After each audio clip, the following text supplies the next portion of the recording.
हरे कृष्णा जय प्रणाम हरि बोल। Can you see me? Audio video सब क्लियर है? कि ओम नमो भगवते वासुदेवाय। ओम नमो भगवते वासुदेवाय। ओम नमो भगवते वासुदेवाय। ओम अज्ञानतिमिरान्धस्य ज्ञानाञ्जनशलाकया चक्षुरुन्मिलितं येन तस्मै श्रीगुरुवे नमः। नमः ओं विष्णुपादाय कृष्णपृष्ठाय भूतले श्रीमते भक्तिवेदांत स्वामिनिति नामिने। नमस्ते सारस्वते देवे गौरवाणी प्रचारिणे निर्विशेष शून्यवादी पाश्चात्य देशतारिणे।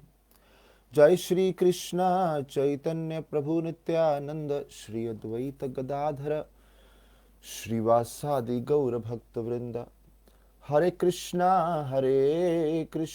कृष्ण कृष्ण हरे हरे, हरे राम राम राम हरे हरे।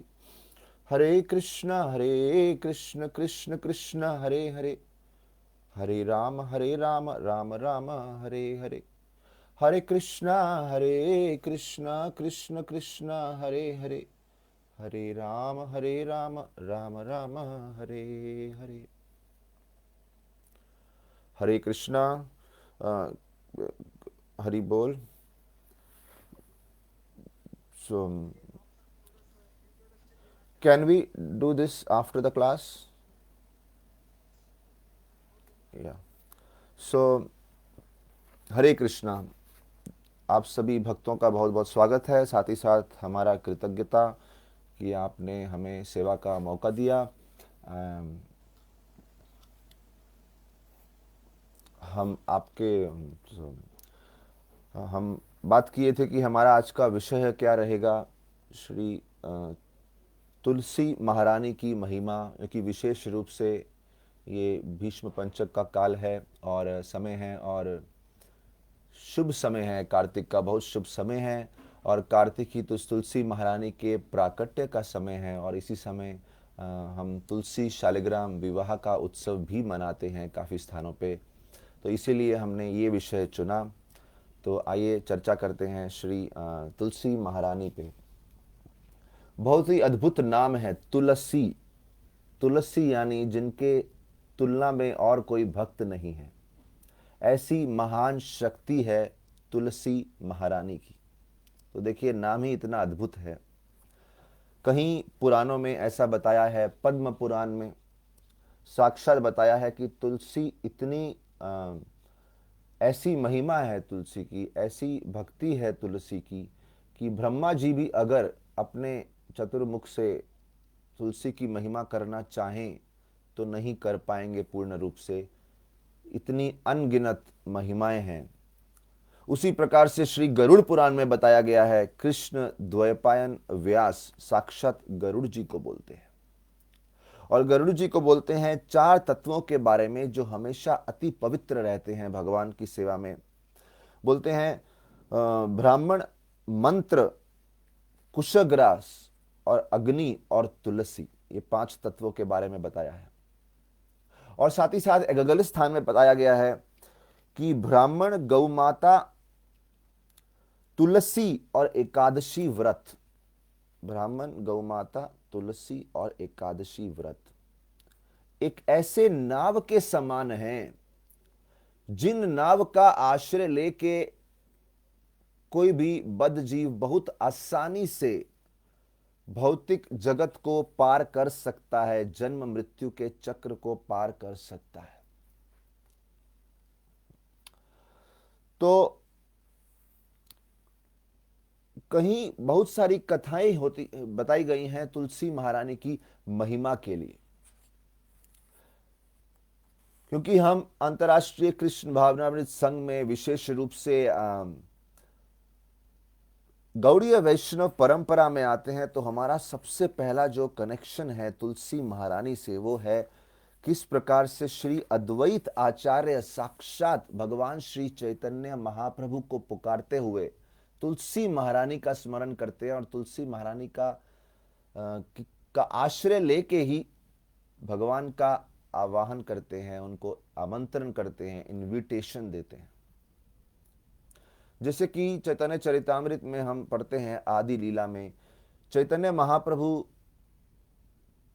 की अद्वैत आचार्य ये इच्छा रखते हुए कि कैसे तो भगवान श्री कृष्ण का आगमन होना चाहिए पृथ्वी पे, इस बात का चर्चा करते हुए बहुत सुंदर श्लोक दिए हैं चैतन्य चरितामृत में। एक बड़ा सुंदर श्लोक है, लिखा है, आपनी श्री कृष्ण यदि करे न अवतार, आपने आचार्य भक्ति करे न प्रचार। अद्वैत आचार्य चिंतन करते हैं कि अगर साक्षात भगवान श्री कृष्ण अवतार रूप में प्रकट हों और वो स्वयं अपने उदाहरण से कलयुग के प्राणियों को भक्ति करना सिखाएं, अपने उदाहरण से भगवान को भक्त बनना पड़ेगा। तो वेरी इंपॉर्टेंट, अगर एक लीडर कुछ आदेश दे रहा है तो भगवान बोल रहे हैं कि यहाँ पे केवल बोलने से कुछ नहीं होने वाला, आपको फील्ड में उतर के करके दिखाना पड़ेगा, तभी कुछ होगा। फिर वहां पे चर्चा आती है, नाम वीनु कली काले धर्म नाही यार, कली काले कई छे हबे कृष्ण अवतार।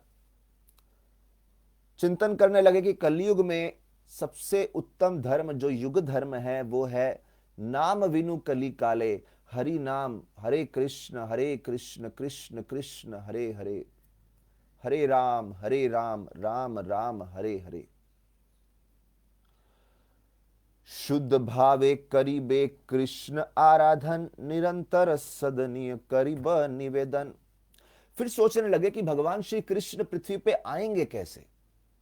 उनको पृथ्वी पे आमंत्रण देने के लिए बड़े ही शुद्ध भाव से, बड़े ही शुद्धता से भगवान को शुद्ध मन से पुकारना पड़ेगा, तभी भगवान आएंगे। देखिए, हम कोई भी लीला पढ़ते हैं, ब्रह्म विमोहन लीला, इंद्र का गोवर्धन लीला, तो जब भी वो भगवान के सामने आश्रय लेते हैं तो पहले वो सुरभि माता का आश्रय लेते हैं, उनके द्वारा भगवान को अप्रोच करते हैं। डायरेक्ट अप्रोच नहीं है, क्योंकि ये भी एक कलयुग का दोष है, हर कोई डायरेक्ट कनेक्शन लगाना चाहता है। लेकिन वैष्णव पद्धति है, किसी दास के साथ में आप कनेक्शन जोड़िए, वो आपको भगवान से कनेक्ट करेंगे। तो ये जो हम देख रहे हैं सभी लीलाओं में एक बात कॉमन है। तो इसी बात पे चिंतन करते हुए अद्वैताचार्य सोचते हैं, कृष्ण वश करी बेन कौन आराधना, कृष्ण वश करी बेन कौन आराधना, विचारिते एक श्लोक आइला तार मन। विचार कर रहे हैं कौन आराधना, कौन सी आराधना है जिनके द्वारा कृष्ण वश करी बेना, किस प्रकार से मैं कृष्ण का ध्यान हमारी तरफ आकर्षित करूं। अद्वैताचार्य चिंतन कर रहे हैं और पूरे सारे के सारे शास्त्रों के श्लोकों का स्कैन कर डाला, सारे के सारे शास्त्र के जो श्लोक हैं उनको देख डाला, तभी उनकी नजर एक श्लोक पे आके केंद्रित हो गई। वो श्लोक कौन सा है? देखिए, सब श्लोक ढूंढ मारे, फिर उनको ध्यान में आया, हाँ ये श्लोक इस समय इस काल के लिए मैं किसका आश्रय लूं ताकि श्री कृष्ण का ध्यान हमारी तरफ आकर्षित हो जाए। और उनके मन में श्लोक आया, तुलसी दल मात्रेन जलस्य चुलकेन वा विकृणते स्वमात्मानं भक्तेभ्यो भक्तवत्सल। तुलसी दल मात्रेन, बोले जो व्यक्ति भगवान श्री कृष्ण की आराधना, क्वेश्चन था कौन सी आराधना करूं, तो जो आराधना करता है कुछ थोड़ा सा जल और तुलसी पत्तों से, तुलसी लीव्स, कितना सिंपल है ना कृष्ण को प्रसन्न करना। अगर आज मार्केट में जाएंगे तो जो फूल खरीदते हैं बड़े महंगे मिलते हैं, अगर कॉस्ट के एंगल से भी देखें तो फूल अलग अलग प्रकार के बड़े महंगे, जितने खुशबूदार फूल बड़े बड़े महंगे मिलते हैं। लेकिन यहां हम देख रहे हैं तुलसी, भौतिक दृष्टि से देखा जाए तो फूलों का स्तर तुलसी से ज्यादा रहेगा, लेकिन आध्यात्मिक दृष्टि से देखा जाए तो भगवान कुछ तुलसी के पत्ते और थोड़ा सा जल के द्वारा प्रसन्न हो जाते हैं। और इस आराधना के द्वारा अद्वैताचार्य ने भगवान को आकर्षित किया। इसी आराधना के माध्यम से, भक्ति भाव से, श्रद्धा से तुलसी अर्पण करके भगवान को विक्रीणते स्वमात्मानम, भगवान को खरीद लिया, भगवान पूर्ण रूप से उनको समर्पित हो गए। और इसलिए चैतन्य महाप्रभु जब भी उनका आगमन हुआ तो पूरा अवधि जो उन्होंने पृथ्वी पे व्यतीत करी, 48 ईयर्स, कहीं बार इस बात की घोषणा करी, बोले मैं तो आया हूं अद्वैत आचार्य की भक्ति के प्रभाव से। और अद्वैत आचार्य की भक्ति का आश्रय कहां था? तुलसी महारानी से। ऐसी महिमा है श्री तुलसी महारानी की। कई कथाएं आती हैं तुलसी महारानी के प्राकट्य के लिए। जैसे एक कथा है समुद्र मंथन के समय जो हम कथा सुनते हैं। अभी हम देखते हैं कि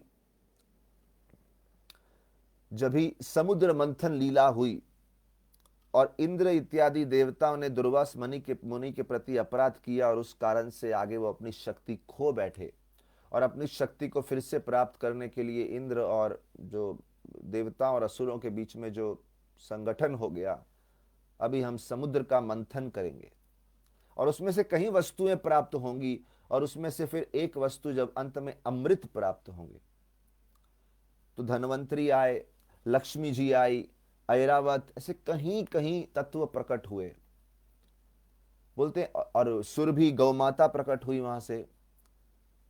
तो कुछ वस्तुएं असुरों ने प्राप्त की, कुछ देवताओं ने प्राप्त करी। यहां पे हम देखते हैं कि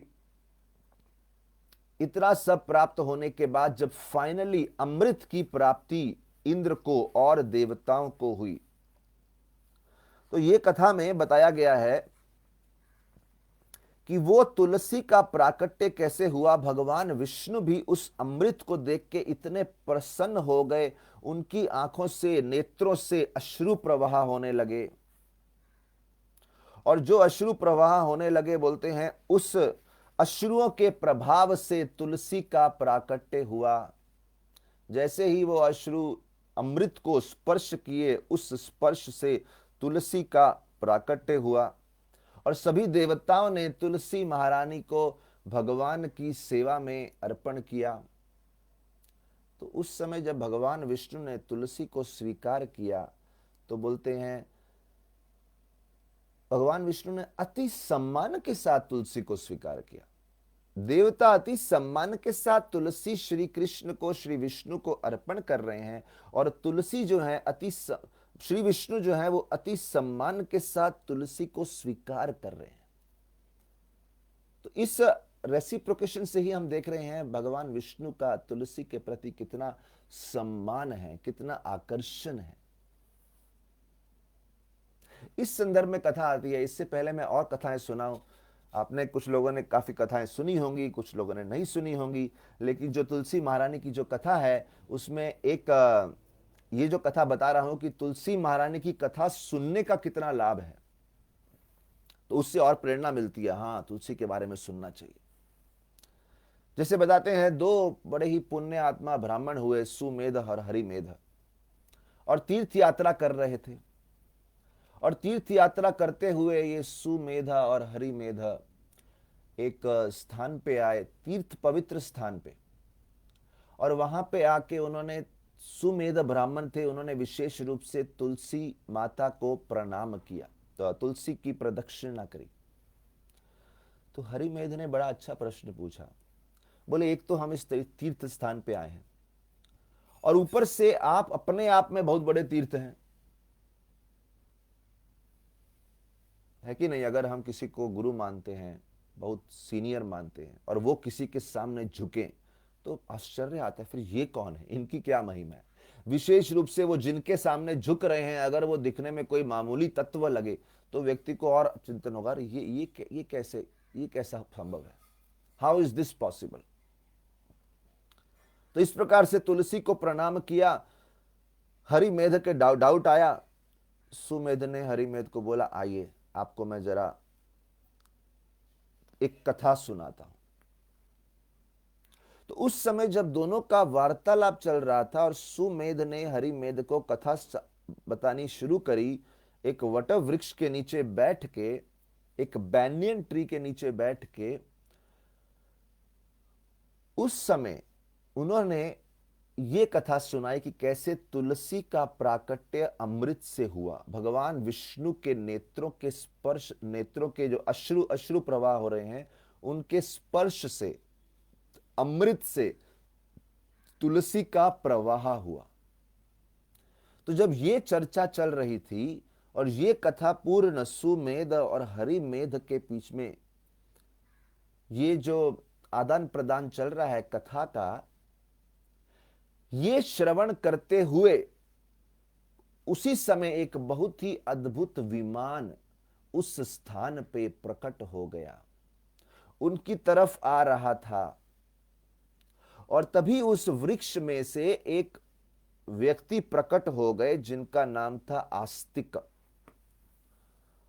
और किसी शापवश कुछ शाप मिल गया जिसके कारण वो उस वृक्ष में ब्रह्म राक्षस के रूप में निवास कर रहे थे।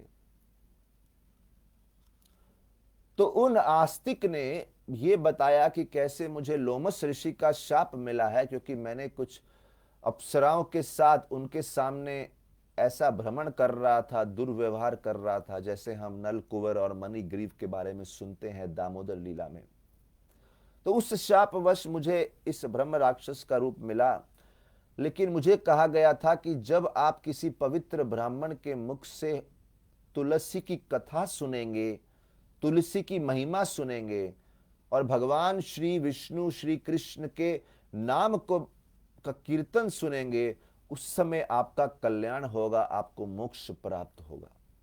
और क्योंकि आप दो ब्राह्मण तुलसी की महिमा पे चर्चा कर रहे थे, उस शक्ति के प्रभाव से मेरी मुक्ति हुई। कितना इंपॉर्टेंट है देखिए। एक जगह पे ऐसा भी श्लोक आता है पुराणों में कि केवल तुलसी की कथा करके, सेवा करके, ध्यान करके व्यक्ति हर प्रकार के रोग से, भय से, हर प्रकार के शोक से, हर प्रकार के ताप से मुक्त हो सकता है। देखिए, हमें और कुछ नहीं चाहिए, फेथ एंड डिवोशन, बस श्रद्धा और भक्ति, और कुछ नहीं।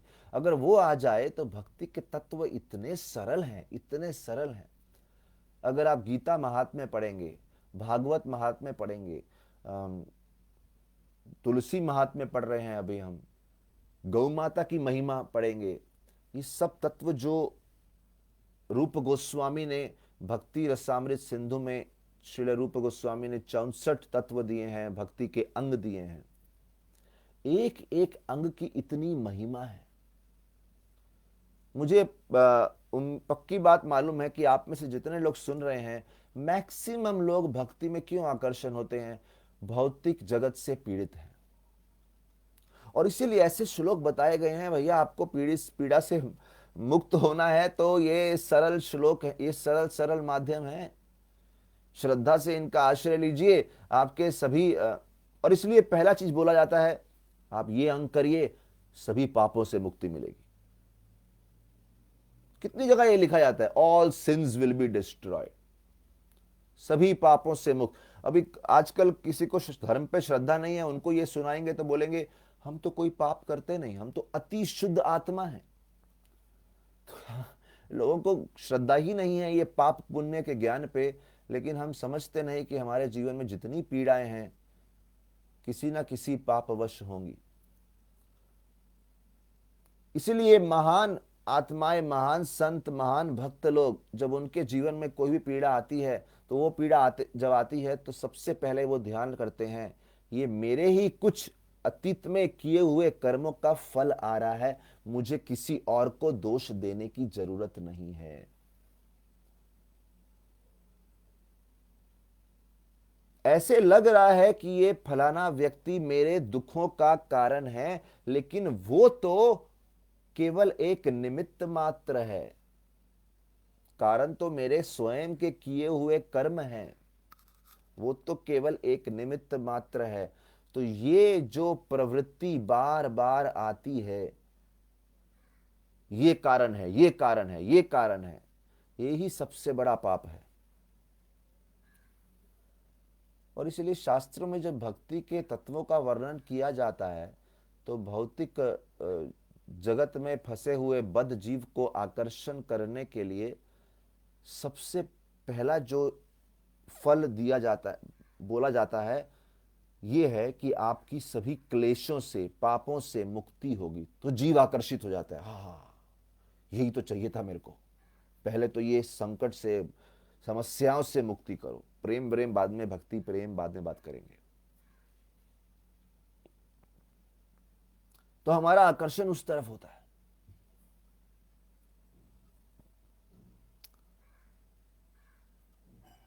इसलिए ब्रह्मा जी बोलते हैं तत्तेनुकंपा सुसमीक्षमान भुंजान एवात्मकृतम विपाकम।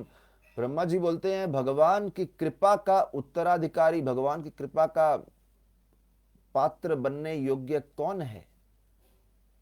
जो जीवन में आने वाली समस्याओं को बड़ी कृतज्ञता से हाथ जोड़ के स्वीकार करता है। वो जानता है कि जो भी आ रहा है भगवान की बड़ी कृपा है या मेरे ही किए कर्मों का फल है।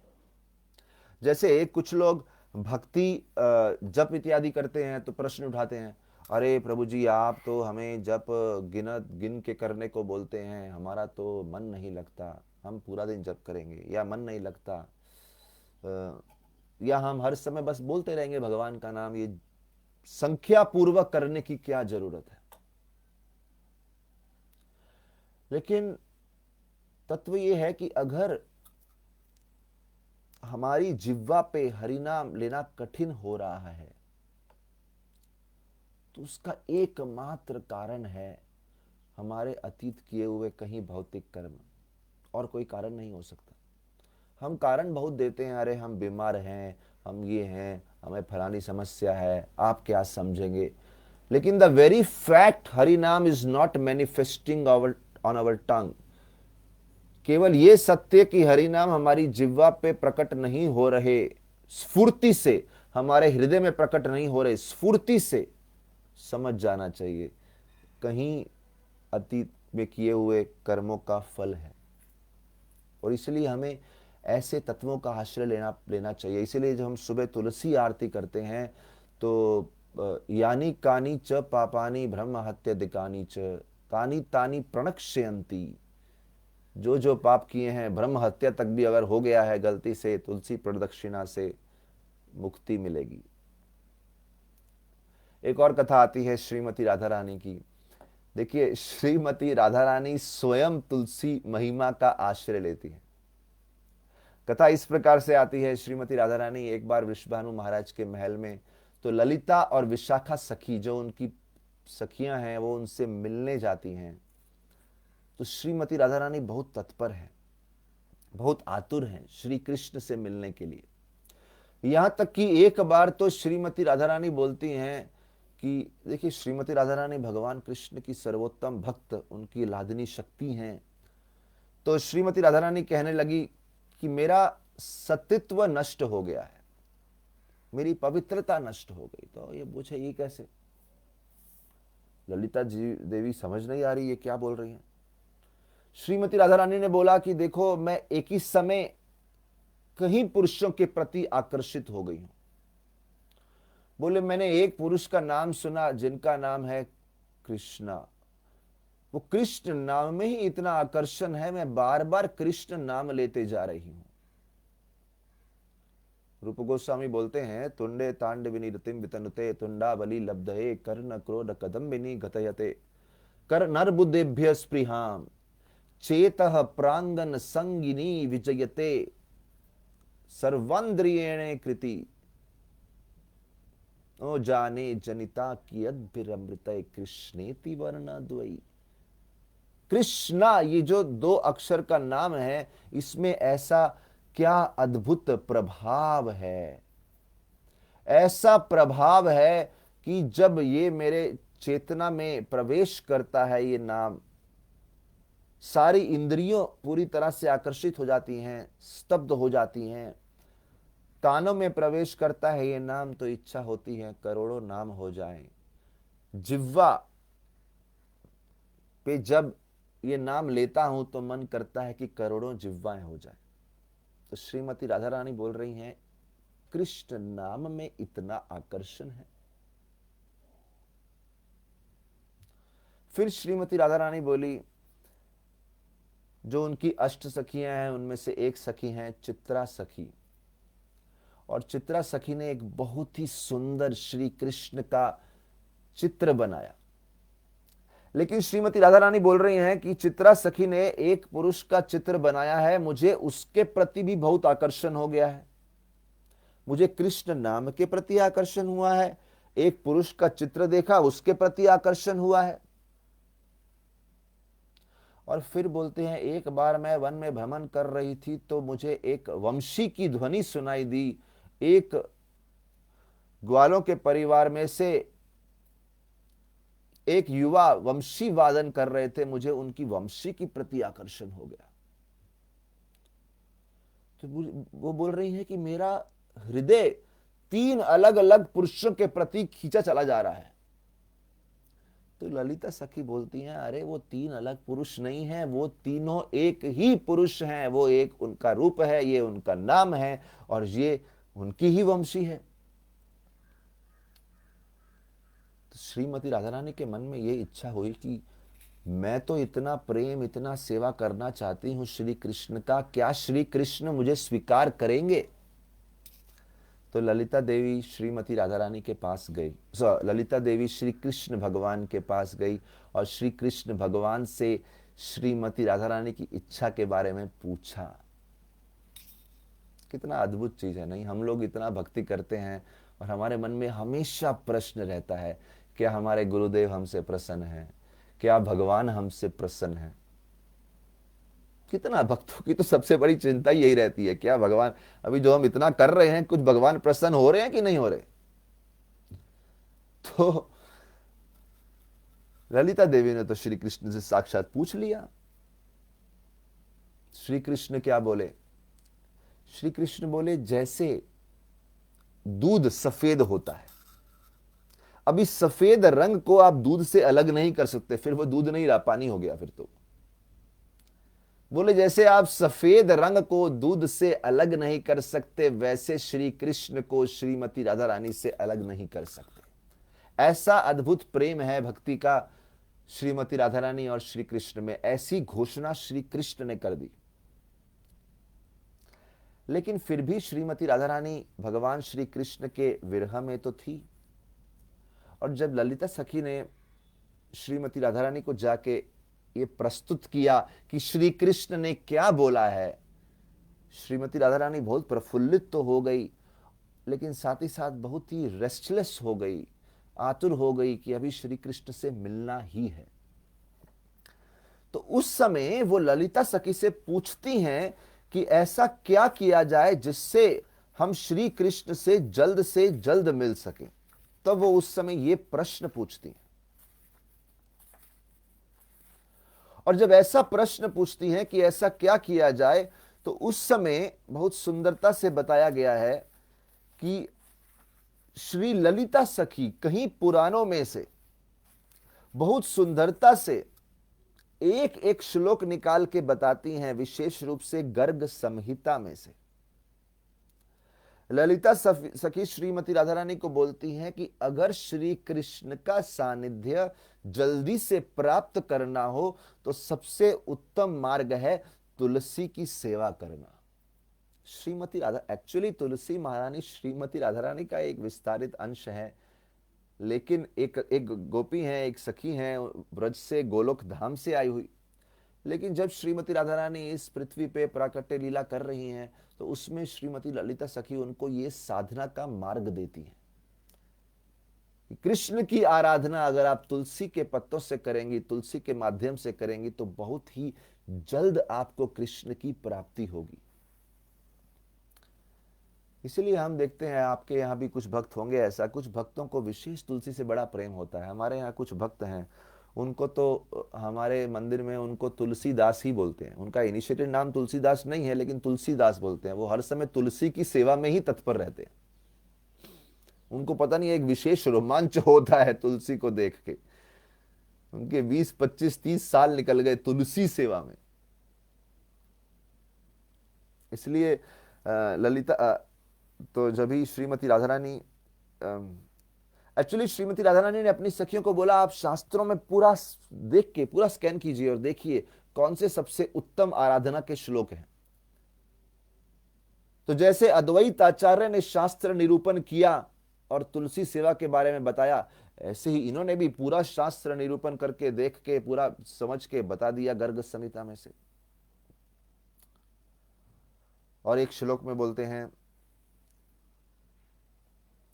नवधा तुलसी भक्तिम ये कुर्वन्ति दिने दिने, नवधा तुलसी भक्तिम ये कुर्वन्ति दिने दिने, युग कोटि सहस्राणि ते यान्ति सुकृतिम शुभे, युग कोटि सहस्राणि ते यान्ति सुकृतिम शुभे। बोले हे परम मंगलमयी श्रीमती राधा रानी, जो तुलसी की सेवा नवदा भक्ति के द्वारा करते हैं, इसमें कई मार्ग बताए गए हैं। स्पर्श करना तुलसी के पत्तों को, उन पे ध्यान लगाना, उनका नाम जप करना, तुलसी स्तोत्र है बहुत सारे, तुलसी के भजन है। प्रभुपाद ने हमारा जीवन सिंपल किया है, सुबह शाम तुलसी आरती कीजिए, तुलसी को जल अर्पण करना। बोले ये करने से ही केवल आप अपनी आध्यात्मिक सुकृति को अनलिमिटेड स्तर तक ले जाते हैं। सुकृति देखिए दो प्रकार की होती है, भौतिक सुकृति और आध्यात्मिक सुकृति। एक भौतिक सुकृति होती है, इस जगत में थोड़ा किसी को दान दिया, भोजन दिया, किसी इस जगत में किसी की हेल्प करी, तो वो एक भौतिक सुकृति है।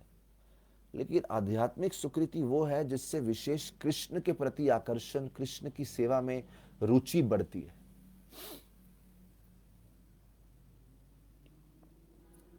जैसे एक भक्त एक कथा बता रहे थे कि प्रभुपाद जी जब ही हवाई आइलैंड्स में गए, तो वो तो भारत में नहीं है, लेकिन काफी जगह पे उन्होंने तुलसी देखी कि लोग तुलसी सेवा कर रहे हैं। कुछ लोग को घर में पौधे उगाने का इच्छा होता है, पेड़ उगाने का इच्छा होता है, तो तुलसी सेवा कर रहे हैं। तो प्रभुपाद जी बड़े प्रसन्न हो गए। प्रभुपाद जी बोले, ये स्थान बड़ा अच्छा है प्रचार के, तो पहले से तुलसी सेवा कर रहे हैं, इनको प्रचार करोगे बड़ी जल्दी भक्त बन जाएंगे। तुलसी सेवा करके ऐसा इन्होंने सुकृति कमा लिया है। उसी प्रकार से हम देखते हैं एक और भक्त हुए जो रशियन परिवार से थे, किसी दूसरे देश में उनका जन्म हुआ, लेकिन उनकी माता को भी बहुत सारे पौधों का, पेड़ों का सेवा करना, उनको उगाना, घर में नर्सरी एक प्रकार की बना रखी थी उन्होंने, तो उनको भी बहुत आकर्षण था। लेकिन उनका विशेष आकर्षण किसी कारण से, किसी अद्भुत भगवान के दिव्य लीला है, उनके किसी कारण से उनका आकर्षण तुलसी के पौधों की तरफ ही होने लगा। तो जब इतना आकर्षण उनका तुलसी के प्रति होने लगा, तो बोलते हैं वो इतने जीवन भर उनका बचपन पूरा तुलसी सेवा करते ही गया। रशियन व्यक्ति हैं, किसी दूसरे देश में रहते हैं, भारत में नहीं रहते, उधर का वातावरण भी इतना उचित नहीं है कि इतना ठंडा है कि तुलसी के लिए इतना उत्तम नहीं है, तुलसी के ग्रोथ के लिए।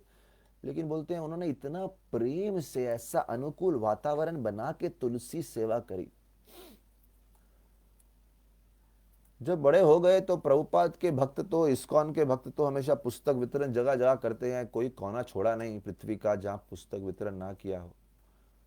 उनको प्रभुपाद जी की पुस्तक मिली और पुस्तक पढ़ते ही बहुत जल्दी कृष्ण भक्त बन गए। उनको समझा कि अरे जिस तुलसी महिमा के बारे में प्रभुपाद जी बता रहे हैं, हम तो बचपन से वो सेवा करते आ रहे हैं, सोचिए कितनी महान महिमा है तुलसी सेवा की।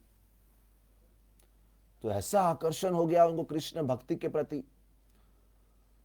और इतना उनके घर में जितनी तुलसी फलित हो रही थी, उतना तो उनके मंदिर में भी, जिस मंदिर में वो गए प्रचार, जहां पे कनेक्शन हुआ, वहां पे भी उनका इतना तुलसी सेवा नहीं दिख रही थी जितनी उतनी घर पे दिख रही थी। तो ऐसे कहीं, तो इसलिए यहां बता रहे हैं, श्रीमती राधा रानी के साथ चर्चा हो रही है, नवधा तुलसी भक्तिम ये कुर्वन्ति दिने दिने। देखिए हम यहां ये नहीं बोल रहे कि हरे कृष्ण महामंत्र छोड़ के अभी तुलसी सेवा शुरू करिए। युग धर्म हरे कृष्ण महामंत्र है, लेकिन बता रहे हैं कि उनके साथ साथ यह भी महिमा है। रूप गोस्वामी ने बताया है भक्ति के 5 तत्व सबसे शक्तिशाली हैं। भागवत सेवा, नाम सेवा, अर्च विग्रह सेवा, वैष्णव सेवा और तीर्थ सेवा। तो ये 5 प्रकार की सेवा बहुत शक्तिशाली है। लेकिन इसके साथ ही उन्होंने बहुत सारे अंग और भी दिए हैं। तो वो एक एक अंग की महिमा करने जाएं तो उनके प्रति भी आकर्षण होता है। जैसे गौ सेवा एक बड़ा अंग है, तो गौ सेवा पे अगर हम चर्चा करने जाएं तो 2-3 घंटे चले जाएंगे। इतनी सारी महिमा कथाएं हैं उनके ऊपर। हमारे इस्कॉन के अलग अलग भक्तों ने इतनी किताबें लिखी हैं गौ माता की सेवा के ऊपर। ऐसे ही तुलसी के ऊपर भी शास्त्र लिखे गए हैं। तो अभी हम उसका चिंतन कर रहे हैं।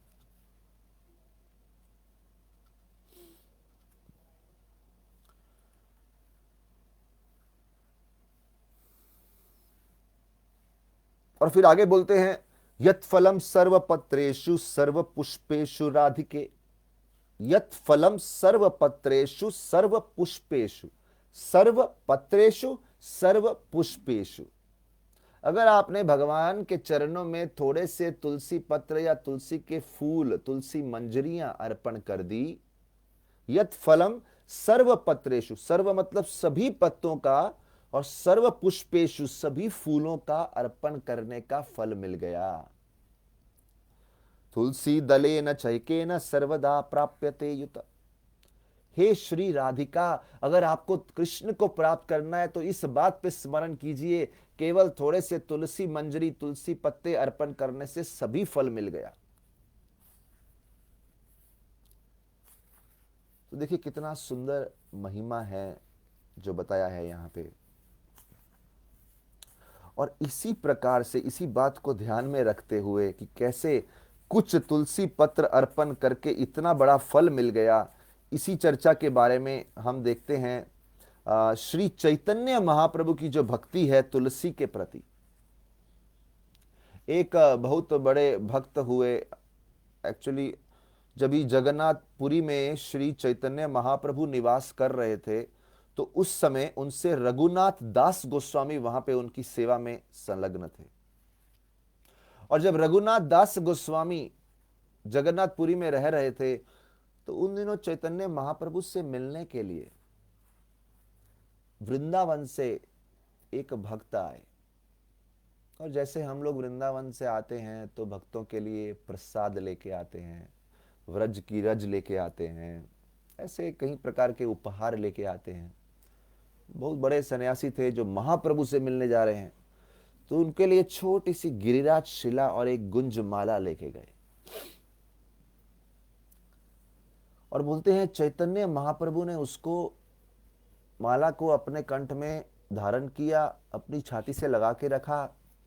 और जो वो गिरिराज की छोटी सी शिला थी, कभी चैतन्य महाप्रभु उनको अपने नेत्रों से स्पर्श करते, कभी अपने हृदय पे स्पर्श करते, कभी उनके सुगंध का अनुभव करते, और कभी उन्हीं शिला को अपने शीश पे स्पर्श करते। और इस प्रकार से हमेशा अपने साथ रखते हो कि श्री गिरिराज, मैंने गिरिराज मतलब साक्षात श्री कृष्ण। तो जब इतना प्रेम से गिरिराज की सेवा कर रहे थे और जब भी गिरिराज के स्पर्श में रहते तो चैतन्य महाप्रभु के नेत्रों से लगातार अश्रु प्रवाह होते रहते, मानो एक नदी बह रही हो लगातार। और 3 साल तक वो चैतन्य महाप्रभु के अश्रुओं के से उस शिला का अभिषेक होता रहा। देखिए कार्तिक में बहुत सारे भक्तों का तिरुभाव दिवस है, आविर्भाव है इत्यादि। जैसे नरोत्तम दास ठाकुर, श्रीनिवास आचार्य, तो वर्णन किया है जब चैतन्य महाप्रभु उनको आलिंगन करते तो ये सब भक्त महाप्रभु के और नित्यानंद प्रभु के और कहीं महाप्रभु, इन सबके अश्रुओं से उनका मानो स्नान ही हो जाता। तो क्या भाग्य रहा होगा सोचिए, साक्षात श्री कृष्ण चैतन्य महाप्रभु के नेत्रों का स्पर्श, अश्रुओं का स्पर्श। तो ये गिरिराज शिला का भी अभिषेक प्रतिदिन उन अश्रुओं से हुआ 3 साल तक। और उसके बाद जब रघुनाथ दास गोस्वामी जो उनके बहुत ही निकटीय पार्षद हुए, जो जगन्नाथपुरी छोड़ के वृंदावन जा रहे थे। देखिए बहुत सुंदर चीज है यहाँ पे। चैतन्य महाप्रभु वृंदावन में केवल 2 महीना रहे। अभी ये कार्तिक मास चल रहा है, कुछ समय पहले अधिक मास था और काफ़ी लोग वृंदावन जाना चाहते थे। कुछ लोग गए, कुछ लोग नहीं गए, कोविड की डर के मारे और बीमारी के, या फिर बोले इस साल नहीं जाएंगे। देखिए महाप्रभु वृंदावन केवल 2 महीना रहे, लेकिन वृंदावन के प्रति प्रेम इतना था, इतना सेवा प्रेम इतना था कि साक्षात वृंदावन में सबसे महत्वपूर्ण स्थान है श्री गिरिराज जी। वो गिरिराज जी स्वयं महाप्रभु के पास आ गए गिरिराज शिला के रूप में। तो ये बहुत सुंदर तत्व देख रहे हैं। अगर हम साधक की दृष्टि से देखें तो हम लोग वृंदावन जाके भी विचलित रहते हैं। वृंदावन जाते हैं, साथ में अपने साथ हम लोग अपने पूरे भौतिक दुनिया को साथ में लेके जाते हैं। लेकिन यहाँ पे महाप्रभु वृंदावन के बाहर आ गए, लेकिन वृंदावन उनके पीछे पीछे चले आए गिरिराज के रूप में। तो ये तत्वों को भी भक्तों को समझना चाहिए अच्छे से कि किस प्रकार से हमारे हृदय में वो वृंदावन उजागर करना है साधना के माध्यम से, भगवान की कृपा के माध्यम से। एनीवे, तो जब ही चैतन्य महाप्रभु रघुनाथ दास गोस्वामी को वृंदावन भेज रहे थे, तो वो 3 साल जो गिरिराज जी का सेवा किया वो उन्होंने रघुनाथ दास गोस्वामी को दिया कि अभी आप इनकी सेवा कीजिए। तो रघुनाथ दास गोस्वामी ने पूछा, ऐसा कौन सा उत्तम तरीका है जिससे हम गिरिराज जी की सबसे उत्तम तरीके से सेवा कर सकते हैं? What is the best process of worshipping Shri Giriraj? तो जब ऐसा प्रश्न पूछा तो साक्षात श्री कृष्ण चैतन्य महाप्रभु अपने मुख से बता रहे हैं कि आप ये गिरिराज की सेवा बहुत सरलता से कर सकते हैं। थोड़ा सा जल लेना है आपको और तुलसी के पत्तों के माध्यम से, बोले तुलसी मंजरी यानी तुलसी के जो फूल हैं, ऐसा 8 मंजरी लीजिए। हर मंजरी के साथ 2 पत्ते उनके जुड़े होने चाहिए और उस प्रकार से 8 मंजरियों के द्वारा प्रतिदिन उनकी सेवा कीजिए, अभिषेक कीजिए। बस गिरिराज जी आपसे बहुत प्रसन्न होंगे। इसलिए इस जगत में अगर कुछ सबसे आसान तरीका है तो कृष्ण भक्ति, और जो सबसे कठिन है वो भी कृष्ण भक्ति। सबसे आसान है कृष्ण भक्ति और सबसे कठिन है कृष्ण भक्ति, क्योंकि हम लोग इतने कॉम्प्लिकेटेड हैं। हम आसान चीज को करना ही नहीं चाहते, हम हमेशा कॉम्प्लिकेट चीज ही करना चाहते। आप सोचिए कि जब भी भक्ति विनोद ठाकुर चैतन्य महाप्रभु के प्रकट स्थान की खोज में लगे थे, तो जिस समय उन्होंने चैतन्य महाप्रभु जहां पे उनका जन्म हुआ था, जन्म स्थान, उसको देखा तो वहां पे उन्होंने बड़ा तुलसी का बगीचा देखा। वो तुलसी का बगीचा देख के भक्ति विनोद ठाकुर, जगन्नाथ दास बाबा जी ऐसे स्फूर्ति में आ गए। वो जगन्नाथ दास बाबा जी जो पता नहीं कितना उम्र था उनका, 130 140 समथिंग, और वो चल भी नहीं पाते थे। उनको वो एक टोकरी में लेके उनके सेवक घूमते थे, लेकिन वो तुलसी के बगीचे को देख के ऐसी स्फूर्ति आ गई, ऐसा उछल पड़े और नृत्य करने लगे। सिंपल लाइफ, भक्त को सिंपल थिंग्स मेक हैप्पी। छोटी छोटी सरल चीजें भी भक्त को बहुत प्रसन्न करती हैं, क्योंकि वो सरल चीजों में भी बहुत शक्ति होती है। कितना आसान हो जाता है भक्त के लिए प्रसन्न होना, नाचना, छोटी बात पे स्फूर्ति होना, इतना कितना सुंदर। देखिए, और इसी बात को स्मरण रखते हुए जब चैतन्य महाप्रभु जगन्नाथपुरी में रहे सन्यासी के रूप में, तो बड़ा सुंदर वर्णन आता है कि जब चैतन्य महाप्रभु अपने रहने के स्थान से जगन्नाथपुरी मंदिर, जगन्नाथ जी के दर्शन करने जाते या पुरी में कहीं भी जाते, तो उनके साथ एक सेवक हमेशा तुलसी लेके चलते। ऐसा भी एक सुंदर वर्णन आता है चैतन्य भागवत अंत्य खंड में, 8वें अध्याय में ये वर्णन आता है। कुछ श्लोक पढ़ के सुनाता हूं मैं। तुलसी भक्ति ए बे सुन मन दिया, ये रूपे कई लेन लीला तुलसी लैया। एक शूद्र भांड दिव्य मृतिका पुरिया, तुलसी देखे न सई घटियारो पिया।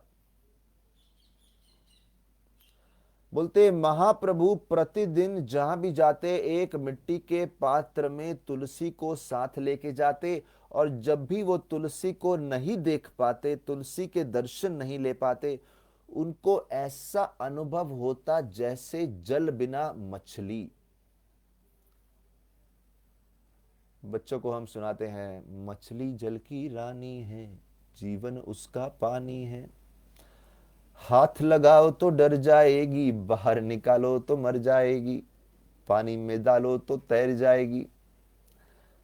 तो मछली के बारे में हम बचपन से ही सुन रहे हैं, और वही उपमा, वही एनालॉजी, वही एग्जाम्पल हम भागवत में बार बार पढ़ते हैं। मछली जल की रानी है।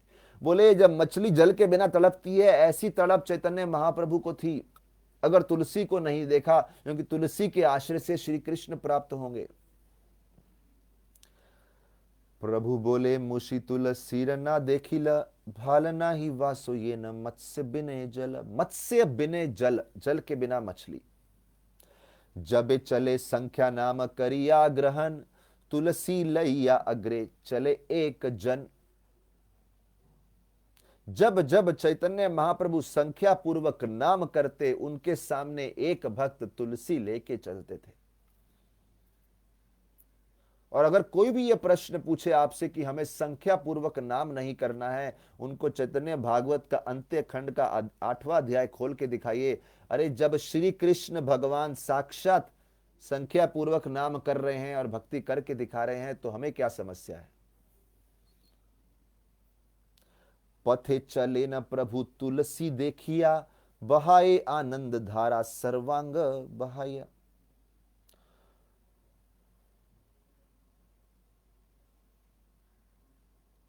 और अंत में लिखा है, शिक्षा गुरु नारायण ये कराय शिक्षा, इहा सही मान ये सही जन पाय रक्षा। बोल रहे हैं जो भी व्यक्ति श्री चैतन्य महाप्रभु की इन शिक्षाओं को अपने जीवन में स्वीकार करता है, उसको पूर्ण पुरुषोत्तम भगवान श्री कृष्ण का पूर्ण संरक्षण मिलता है। Fully protected by supreme personality of God है। देखिए इस प्रोटेक्शन तत्व को भी समझना चाहिए। जो संरक्षा का जो ये तत्व है, समझना बहुत जरूरी है। कभी कभी भक्तों के जीवन में संकट आएगा, संकट का एक आभास होगा, लगेगा संकट आ गया, लेकिन कुछ विशेष हानि नहीं होगी। विशेष रूप से हमारी चेतना को हानि नहीं होगी, हमारी कृष्णा कॉन्शियसनेस को हानि नहीं होगी, अगर व्यक्ति ने अच्छे से साधना करी है, अच्छे से भक्ति तत्वों का पालन किया है। संकट आएगा, लगेगा डूब गए डूब गए डूब गए डूब गए, घबरा गए, बट वो एक प्रकार का एक इल्यूजन होगा। शास्त्रों में कहीं वर्णन है, जैसे एक बार ध्रुव महाराज जब भी राजा बन गए और आगे जाके यक्षों से युद्ध कर रहे थे, तो यक्षों ने कई सारे शक्तियों का प्रहार किया ध्रुव महाराज के ऊपर।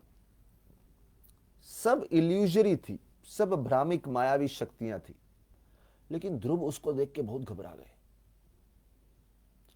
तो ऐसे ये भौतिक जगत बस टेस्ट करता है, आप घबराएंगे तो नहीं। How much you can tolerate, डरना मत, बस संकट आए डरो मत, भगवान के भक्ति के तत्वों को पकड़ के रखो, बस और कुछ नहीं। वो संकट सिर्फ यही टेस्ट करने आया कि आप भक्ति के तत्वों को पकड़ के रखते हैं या छोड़ देते हैं, दैट्स ऑल। भगवान आपको हमको संकट देने में कोई रुचि नहीं रखते। वो बोले आपके कर्मों का फल भी मैं 0 कर दूंगा, जो कर्मों के फल आपके पड़े हैं पुराने बुरे कर्मों के फल सब 0 कर दूंगा, वो चिंता मत करो। लेकिन फिर भी ये संकट आएंगे जस्ट टू टेस्ट यू, आपकी परीक्षा लेने के लिए। तो ध्रुव महाराज के सामने ऐसी मायावी शक्तियों का प्रभाव था, ध्रुव महाराज घबरा गए। तभी सबने जो भक्त थे उन्होंने घोषणा किया, अरे भगवान का नाम जप करो। जैसे ही नाम जप शुरू किया उन्होंने, ये सारी की सारी मायावी शक्तियां अप्रकट हो गई, अदृश्य हो गई। तो ध्रुव महाराज समझ गए ये भौतिक जगत केवल डराता है, घबराहट पैदा करता है, और इसलिए बोलते हैं हिंदी में, जो डर गया सो मर गया।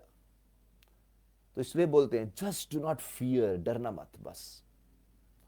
तो इस तत्व को वर्णन करते हुए यहां बता रहे हैं, महाप्रभु की ये सिंपल सिंपल टीचिंग्स का आश्रय लो तो फिर कोई डरने की बात नहीं है। पूर्ण सुरक्षा संरक्षण हमारी सेवा में है। और इस तत्व का प्रदर्शन चैतन्य महाप्रभु अपने एग्जाम्पल से कर रहे हैं। आपनी आस्वादी भक्ति करीला प्रकाश, आपनी आस्वादी भक्ति करीला प्रकाश, स्वयं आस्वादन करते हुए इस तत्व को दर्शा रहे हैं। तो देखिए, ऐसी तुलसी महारानी पे बहुत सारी कथाएं हैं, बहुत अद्भुत अद्भुत भक्तों की कथाएं हैं। लेकिन अंत में मैं जस्ट कुछ मिनट लेते हुए तुलसी आरती के बारे में बोलना चाहूँगा। जो हम सुबह तुलसी आरती करते हैं उसके शब्दों पे थोड़ा सा चिंतन करना चाहेंगे। हम हर सुबह गाते हैं। अभी मैं थोड़ी देर पहले देख रहा था कि कुछ भक्त जूम पे दिख रहे थे मॉर्निंग प्रोग्राम करते हुए। तो हम बोलते हैं, नमो नमः तुलसी कृष्ण प्रेयसी, नमो नमः राधा कृष्ण सेवा पाबो, यही अभिलाषी। अभी इस वाक्य के बारे में, इस जो सेकंड लाइन है जो इसके बारे में थोड़ा देखिए। एक तो यहां क्या मांग रहे हैं, सेवा पाइबो। तो ईश्वरपुरी चैतन्य महाप्रभु के जो गुरु हुए, गुरु की भूमिका निभा रहे हैं, वो बोलते हैं कि ये जितने अष्टांग योगी हैं या अनेक प्रकार के आध्यात्मिक मार्ग में लोग लगे हैं, सबका एक लक्ष्य है, भौतिक जगत की पीड़ा से मोक्ष प्राप्त करना। लेकिन बोले हम लोग भक्तों को हर सुबह ट्रेनिंग देते हैं, हमें मोक्ष नहीं चाहिए, हमें सेवा चाहिए। मम जन्मनि जन्मनीश्वरे भवताद भक्तिर अहै तुकी त्वयि। जन्म जन्मांतर तक चाहे मैं भौतिक जगत में रहूं, मुझे सेवा मिलती रहनी चाहिए। इसीलिए कुछ भक्त बहुत रेस्टलेस हो जाते हैं, भगवत धाम जाना है, भगवत धाम जाना है, बस आज मृत्यु हो जाए। जैसे आपके लिए भगवत धाम गेट रेडी पड़े हैं, आज मृत्यु हो जाए तो हम भगवत धाम में प्रवेश करेंगे। तो हमेशा मैं बोलता हूं, आईना देखा है क्या? भगवान एंट्री देंगे क्या? पहले उसके लिए रेडी तो हो जाओ। तो ये जो एक तरह से आतुर होना भी चाहिए भगवान के धाम जाने के लिए, भगवान को देखने के लिए, लेकिन उससे ज्यादा आतुरता होनी चाहिए सेवा करने के लिए। तो भक्त शांत खुश रहेंगे, हर परिस्थिति में खुश रहेंगे, अंतिम समय तक बस कुछ सेवा में लगे रहें। तो यहां बोल रहे हैं, सेवा पाइबो अई अभिलाषी। तो हर सुबह ये ट्रेनिंग भक्त को अपने मन को देना है कि हमें सेवा चाहिए, इस जगत में हो, यह लोग परलोक कहीं भी हो। और किनकी सेवा चाहिए? राधा कृष्ण। अभी इस तत्व को भी समझना चाहिए। गौर गोविंद महाराज बताते हैं, बोले तुलसी की महिमा देखिए, कृष्ण भक्ति को कहीं रसों में किया जा सकता है। कृष्ण भक्ति को आप दास्य रस में कर सकते हैं हनुमान जी की तरह, साख्य रस में कर सकते हैं अर्जुन जी की तरह